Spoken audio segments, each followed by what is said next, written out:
Okay, we're going to make a small world using Photopea. We're going to go to that website.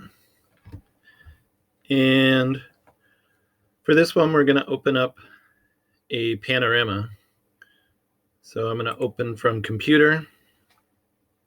I have a panorama saved on my desktop that I'm going to open. Zoom out just a little bit here to show you what we're doing. The first thing we're going to do is we're going to stretch this image. There's not many times you want to stretch an image, but for this one, we are going to do it. So under Edit, I'm going to go down to Free Transform, and I'm going to make this half the size and warp it here. So I'm going to click and drag this over. Usually in Photoshop or something, I'll use the image size. I'll just change the image size. I'm going to hit Enter. And that's how I'll warp my image, but couldn't quite get it to work in Photopea. Maybe one of you guys can help me figure it out. Then I'm going to use the crop tool. So right here is the crop tool. It brings up this plus. And I'm going to click and drag the area that I want it to crop into.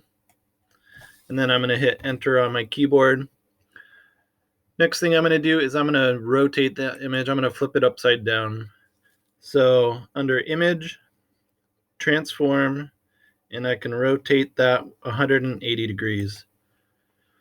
There we go. Next step, we're going to go to Filter and going to go down to Distort, then this Polar Coordinates, and click on there. And I'm going to just click OK.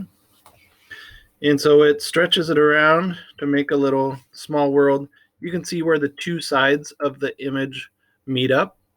And where it helps is if you have a panorama that has a horizon at the same spot on each end of it. And then when the panorama stretches around, it kind of meets up.